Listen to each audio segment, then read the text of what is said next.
ಮಂಡ್ಯದ ಐತಿಹಾಸಿಕ ಕಾರ್ಖಾನೆ ಮೈಸೂರು ಕಾರ್ಖಾನೆಗೆ ಕಳೆದ ವರ್ಷ 50 ಕೋಟಿ ಅನುದಾನವನ್ನು ಕೊಟ್ಟು ಕಾರ್ಖಾನೆಯನ್ನ ಪುನರಾರಂಭ ಮಾಡಲಾಗಿತ್ತು, ಪುನಶ್ಚೇತನಗೊಳಿಸಲಾಗಿತ್ತು.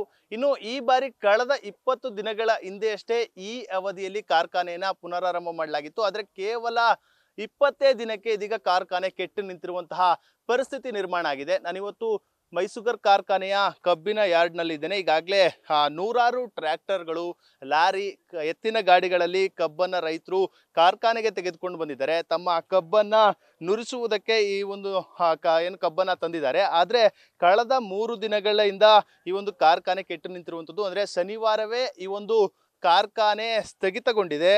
ಆದರೆ ಆ ಒಂದು ಕಾರ್ಖಾನೆ ಸ್ಥಗಿತಗೊಂಡಂಥ ಕಾರ್ಖಾನೆಯನ್ನ ಪುನರಾರಂಭ ಮಾಡುವಂಥ ಕೆಲಸವನ್ನ ಏನು ಮೈಸೂರು ಕಾರ್ಖಾನೆಯ ಆಡಳಿತ ಮಂಡಳಿಯ ಅಧಿಕಾರಿಗಳು, ಸಿಬ್ಬಂದಿಗಳು ಮಾಡಿಲ್ಲ. ಆ ನಿಟ್ಟಿನಲ್ಲಿ ಕಬ್ಬು ಇದೀಗ ವಾಹನಗಳಲ್ಲೇ, ಎತ್ತಿನ ಗಾಡಿಯಲ್ಲೇ ಒಂದು ಬಿಸಿಲಿನಲ್ಲಿ ಒಣಗುವಂತಹ ಪರಿಸ್ಥಿತಿ ಬಂದಿರುವಂಥದ್ದು. ಆ ನಿಟ್ಟಿನಲ್ಲಿ ಇಳುವರಿನೂ ಕೂಡ ಬಹಳಷ್ಟು ಕಡಿಮೆ ಆಗ್ತಾ ಇದೆ. ಆ ನಿಟ್ಟಿನಲ್ಲಿ ರೈತರು ಕೂಡ ಆತಂಕದಲ್ಲಿರುವಂಥದ್ದು. ಅಂದರೆ ಬರಗಾಲದ ನಡುವೆಯೂ ಕೂಡ, ನೀರಿನ ಅಭಾವದ ನಡುವೆಯೂ ಕೂಡ ಈ ಒಂದು ಕಬ್ಬನ್ನ ಬೆಳೆದಿದ್ರು, ಬಹಳಷ್ಟು ಕಷ್ಟಪಟ್ಟು ಬೆಳೆದಿದ್ರು. ಆದರೆ ಇದೀಗ ಇಳುವರಿ ಬಹಳಷ್ಟು ಕಡಿಮೆ ಆಗುವಂತ ಆತಂಕದಲ್ಲೂ ಕೂಡ ಇರುವಂಥದ್ದು. ಅಂದ್ರೆ ತಾವು ಏನು ಖರ್ಚನ್ನ ಮಾಡಿ ಈ ಒಂದು ಕಬ್ಬು ಬೆಳೆಯನ್ನ ಬೆಳೆದಿದ್ರು, ಆ ಒಂದು ದುಡ್ಡು ಕೂಡ ವಾಪಸ್ ಆಗದಂತಹ ಪರಿಸ್ಥಿತಿ ಇದೀಗ ರೈತರಿಗೆ ನಿರ್ಮಾಣ ಆಗಿರುವಂಥದ್ದು. ಅಂದ್ರೆ 3 ದಿನಗಳಿಂದಲೂ ಕೂಡ ಮೈಸೂರು ಕಾರ್ಖಾನೆ ಸ್ಥಗಿತಗೊಂಡಿದ್ರು.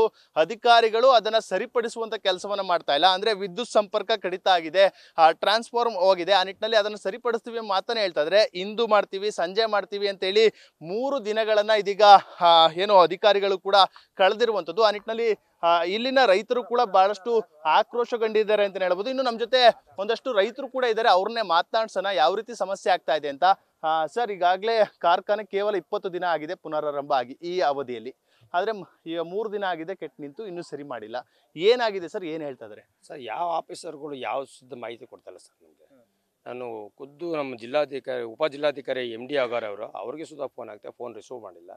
ಅಧ್ಯಕ್ಷರು ಫೋನ್ ಆಗ್ತೇ ಮಾಡಿಲ್ಲ. CCDO ಚಂದ್ರಶೇಖರ್ ಅಂತ ಅವ್ರಿಗೂ ಮಾಡಿದೆ. ಎಲ್ಲ ಅಧಿಕಾರಿಗಳು ಟೋಟಲ್ ಸುಮಾರು ಒಂದು 7-8 ಅಧಿಕಾರಿಗಳು ನನ್ನ ಫೋನ್ ಆಗ್ತದೆ, ಮೇನ್ ಅಧಿಕಾರಿಗಳಿಗೆ. ಒಬ್ಬರು ಫೋನ್ ರಿಸೀವ್ ಮಾಡಿ ಏನು ಒಂದು ಸಮಸ್ಯೆ ಹೇಳ್ತಾ ಇಲ್ಲ. ಇವತ್ತಿಂಥ ಹೆಂಗೆ ಆಗದೆ ಅಂತಂದರೆ, ಕಬ್ಬು ನೋಡಿದ್ರಲ್ಲ ನೀವೇ ಯಾವ ಥರ ಒಣಗು ಹೋಗೋದೆ ಅಂತ. ಇವತ್ತು ಇಳುವರಿ ನಮಗೆ ಒಂದು ಎತ್ತಿನ ಗಾಡಿ ಬರ್ತದೆ ಅಂತ 1/2 ಟನ್ ಕಬ್ಬು ಹೋಯ್ತದೆ, ಟ್ರ್ಯಾಕ್ಟರ್ ಬರ್ತದೆ 1.5 ಟನ್ ಕಬ್ಬು ಹೋಯ್ತದೆ. ಬರಗಾಲದಲ್ಲಿ ನಾವು ಕಬ್ಬು ಬೆಳೆದಿರೋದು, ಕುಡಿಯೋಕ್ಕೂ ನೀರು ತೊಂದರೆ ಆದ ಸಂದರ್ಭದಲ್ಲಿ ಇವತ್ತು ನಾವು ಕಬ್ಬು ಬೆಳೆದಿದ್ದೀವಿ. ಇಲ್ಲ ರೈಟು ಹೆಚ್ಚುವರಿ ರೈಟು ಕೊಡ್ತಾ ಇಲ್ಲ. ಇವತ್ತು ಸೆಂಟ್ರಲ್ ಗೌರ್ಮೆಂಟ್ ಕಡೆ ಕೈ ತೋರಿಸ್ತಾರೆ. ಇವರು ಯಾವ ಮೈಸೂರು ಫ್ಯಾಕ್ಟ್ರಿ ಅಧ್ಯಕ್ಷರಿಗೆ ಸುಧಾ ನಾನು ಹೇಳಿದೆ.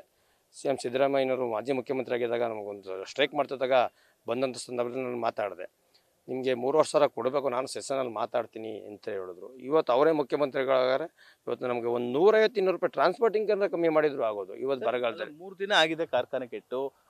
ಕಬ್ಬು ಒಂದ್ ಕಡೆ ಎತ್ತಿನ ಗಾಡಿ, ಲಾರಿಗಳಲ್ಲೇ ಒಣಗ್ತಾ ಇದೆ. ಇಳುವರಿ ಏನು ಕಡಿಮೆ ಆಗುತ್ತೆ? ಇಳುವರಿ ಈಗ ಒಂದು ಟ್ರ್ಯಾಕ್ಟ್ರಿಗೆ 1-1.5 ಟನ್ ಕಬ್ಬು ಆಯ್ತದೆ. ಎತ್ತಿನ ಗಾಡಿಗೆ ಒಂದು 200-300 kg ಪ್ರತಿದಿನ ಕಮ್ಮಿ ಆಯ್ತದೆ. ತಿರ್ಗಿ ಗದ್ದೆಯಲ್ಲಿ ಒಣಗ್ತಾ ಬಿದ್ದದೆ ಕಬ್ಬು. ಅದನ್ನು ಯಾರು ನೋಡೋರೇ ಇಲ್ಲ. ಎಷ್ಟು ಯಾರ್ಡಲ್ಲಿ ನಾನು ಫೋಟೋ ಕಳಿಸ್ಕೊಡ್ತೀನಿ, ಯಾರ್ಡಲ್ಲೆಲ್ಲ ಒಣಗೋಯ್ತದೆ, ಗದ್ದೆಗಳೆಲ್ಲ ಒಣಗ್ತಾ ಇದೆ, ಇಳುವರಿ ಕುಂಠಿತ ಆಯ್ತದೆ. ಇವಾಗ ಹೆಂಗೋ ಬರಗಾಲದ ಬೆಳೆದಂಥ ಕಬ್ಬು ಅದು ನೀರಿಲ್ದೇ ಸುಮಾರಾಗಿ ಬೆಳೆದು ಅದು ಹೆಂಗೋ ಬೆಳೆದಿದ್ದು, ಅದಕ್ಕೆ ಇದಾಯ್ತು. ಆಮೇಲೆ ನಮ್ಮ ಜಿಲ್ಲಾಧಿಕಾರಿಗಳು ರೈತರ ಮೇಲೆ ದೌರ್ಜನ್ಯ ಮಾಡ್ತಾ ಇದ್ದಾರೆ. ಯಾಕಪ್ಪ ಅಂತಂದರೆ, ನಮ್ಮ ಸುತ್ತಮುತ್ತ ಇರೋ ಫ್ಯಾಕ್ಟ್ರಿಗಳಿಗೆ ನೀವು ಕಬ್ಬು ತಗೋಬೇಡಿ, ಮೈಸೂರು ಫ್ಯಾಕ್ಟ್ರಿ ವ್ಯಾಪ್ತಿಗೆ ಬರುವಂಥ ಕಬ್ಬನ್ನ ನೀವು ತಗೋಬೇಡಿ ಅಂತ ನೋಟಿಸ್ ಇಶ್ಯೂ ಮಾಡಿದ್ದಾರೆ. ಇವತ್ತು ರೈತ ಇಲ್ಲ ಮೈಸೂರು ಫ್ಯಾಕ್ಟ್ರಿ ಕಬ್ಬು ಕಡ್ದು ಅಲ್ಲಿಗೂ ಸಪ್ಲೈ ಮಾಡ್ದಂಗಿಲ್ಲ, ಇಲ್ಲ ಹೊರಗಡೆ ಫ್ಯಾಕ್ಟ್ರಿಗಳಾಗ ಕಬ್ಬು ಕಡ್ದು ಅಲ್ಲೂ ನಾವು ಸಪ್ಲೈ ಮಾಡೋಂಗಿಲ್ಲ. ಅವ್ರು ಯಾರೂ ಸುದ್ದು ಫ್ಯಾಕ್ಟ್ರಿ ಕಬ್ಬಿಗೆ ಬರ್ತಾ ಇಲ್ಲ. ಈಗ ಇಕ್ಕಟ್ಟಿನ ಸಮಸ್ಯೆ ಸಿಗಾಕಬಿಟ್ಟಿದ್ದಾರೆ. ನೀರಿನ ಅಭಾವದಿಂದ ಕಬ್ಬನ್ನ ಬೆಳೆದಿದ್ರಿ, ಬಹಳಷ್ಟು ಸಾಲ ಸೋಲ ಮಾಡಿ ರೈತರು ಕೂಡ ಕಬ್ಬನ್ನ ಬೆಳೆದಿದ್ದಾರೆ. ಹೆಂಗೋ ಒಂದ್ ಕಡೆ ಬೆಳೆ ಒಂದು ಫಸಲು ಬಂತು, ಅದನ್ನ ಹೆಂಗೋ ಕಬ್ಬನ್ನು ನುರ್ಸಿದ್ರೆ ಒಂದಷ್ಟು ದುಡ್ಡು ಆಗ್ತಿತ್ತು ಅಂತ ಒಂದು ಭರವಸೆಲಿದ್ರು. ರೈತರ ಪರಿಸ್ಥಿತಿ ಏನು ಅಂತ ಸರ್? ರೈತರ ಪರಿಸ್ಥಿತಿ ಈಗ ಏನಾಗದೆ, ಈಗ ಜಿಲ್ಲಾಧಿಕಾರಿ ಮಾಡಿರೋ ಒಂದು ಆದೇಶದಿಂದ ರೈತ ಇವತ್ತು ಆತ್ಮಹತ್ಯೆ ಆದಿ ಹಿಡಿಬೇಕು ಒಂದೇ ಒಂದು ಇದಾಗೈತೆ.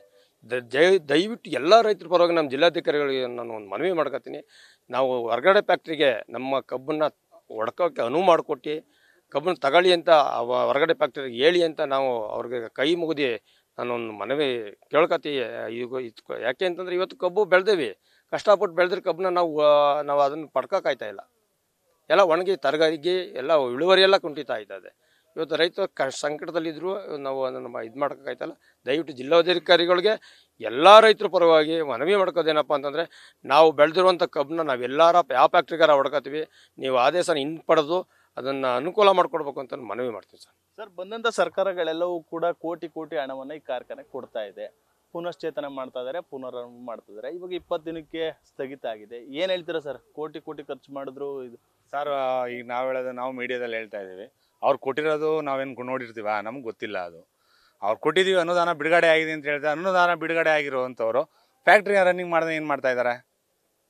ಫ್ಯಾಕ್ಟ್ರಿ ಸ್ಥಗಿತ ಆಗಿದೆ, 4 ಡೇಸಿಂದ ಸ್ಥಗಿತ ಆಗಿದೆ. ಕಟಿಂಗ್ ಆರ್ಡರ್ ನಿಲ್ಲಿಸಿಲ್ಲ, ಕಟಿಂಗ್ ಇನ್ನೂ ನಡೀತಾನೆ ಇದೆ. ಇವರು ಕಟಿಂಗು ಇನ್ನು ಇನ್ನು ಫ್ಯಾಕ್ಟ್ರಿಲಿ ರನ್ನಿಂಗ್ ಇಲ್ಲ, ಆದ್ರೂ ಕಟಿಂಗ್ ಆರ್ಡರ್ ನಿಂತಿಲ್ಲ, ಕಡಿತಾನೆ ಇದ್ದಾರೆ, ರೋಡ್ ಗುಡ್ಡಿ ಹಾಕ್ತಾನೆ ಇದ್ದಾರೆ. ಇವರು ಇಲ್ಲ ಫ್ಯಾಕ್ಟ್ರಿ ಸ್ಟಾರ್ಟ್ ಮಾಡಿ, ಇಲ್ಲ ಹಿಂಗೆ ಯಾರು ರೈತರುಗಳು ಆತ್ಮಹತ್ಯೆ ಮಾಡ್ಕೊಳ್ಳೋದಂತೂ ಗ್ಯಾರಂಟಿ. ಈಗ 100ಕ್ಕೆ 10 ಟನ್ ಒಣಗುತ್ತೆ 4 ಡೇಸಿಂದ. ಇದ್ರದ ಬೆಲೆ ಯಾರು ಕಟ್ಕೊಡ್ತಾರೆ? ಅಲ್ಲ, ಇಲ್ಲೇ 100 ಟನ್ ಒಣಗ್ತಾ ಇದೆ, ಇನ್ನು ಜಮೀನುಗಳಲ್ಲೂ ಒಣಗ್ತಾ ಇದೆ. ಅದ್ರ ಯಾವ ರೀತಿ ಸಮಸ್ಯೆ ಆಗುತ್ತೆ ಅಂತ ರೈತರುಗಳಿಗೆ ಇವರು ಕಟಿಂಗ್ ಆರ್ಡರ್ ನಿಲ್ಲಿಸಿ ಅಂತಾನು ಯಾರು ಹೇಳಿಲ್ಲ. ಈಗ 4 ಡೇಸಿಂದ ಈಗ ಬಳ್ಳಾರಿಯವರೇ ಆಗಲಿ ಎಲ್ಲರೂ ವೇಟ್ ಮಾಡ್ಕೊಂಡು ಇಲ್ಲೇ ಇದ್ದಾರೆ. ಈಗ ಸ್ಟಾರ್ಟ್ ಆಗತ್ತೆ ಅಂತ.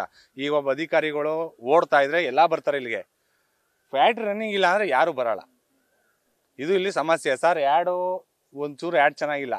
ಈಗ ಫ್ಯಾಕ್ಟ್ರಿ ಮೂವಿಂಗ್ ಮಾಡಿದ್ದಾರೆ, ಯಾಡೆಲ್ಲ ಪೂರಾ ಗಾಡಿಗಳೆಲ್ಲ ಇಳಿಕೊಳ್ಳೋದು, ಬರೀ ಸಮಸ್ಯೆನೂ ಜಾಸ್ತಿ. ಬಾತ್ರೂಮ್ ಇದು ವರ್ಷದಿಂದ ಓಪನ್ ಮಾಡ್ತೀವಿ ಅಂತ ಹೇಳ್ಬಿಟ್ಟು ಬಾತ್ರೂಮ್ ಓಪನ್ ಮಾಡಿಲ್ಲ. ಕೊನೆಗೆ ಏನ್ ಹೇಳ್ತೀರಾ ಸರ್ ಆಗ್ರಹ? ಕೊನೆಯದಾಗಿ ಸರ್, ಪುನರಾರಂಭ ಮಾಡಿ, ಫ್ಯಾಕ್ಟ್ರಿನ ಪುನಶ್ಚೇತನ ಮಾಡಿ. ನಮಗೂ ನಮ್ಮ ಫ್ಯಾಕ್ಟ್ರಿಯಿಂದ ನಮಗೂ ಅಭಿಮಾನ ಇದೆ.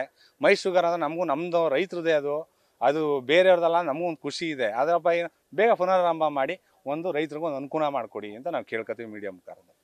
ಇದಿಷ್ಟು ರೈತರ ಮಾತಾಗಿರುವಂಥದ್ದು. ಅಂದ್ರೆ ಕೂಡಲೇ ಕಾರ್ಖಾನೆಯನ್ನು ಏನು ಸ್ಥಗಿತಗೊಂಡಿದೆ ಅದನ್ನ ಕಾರ್ಯಾರಂಭ ಮಾಡಿ, ಅಥವಾ ನಮಗೆ ಬೇರೆ ಕಾರ್ಖಾನೆಗಳಿಗೆ ಕಬ್ಬನ್ನ ತೆಗೆದುಕೊಳ್ಳುವುದಕ್ಕೂ ಕೂಡ ಒಂದಷ್ಟು ಅವಕಾಶವನ್ನ ಮಾಡಿಕೊಡಿ.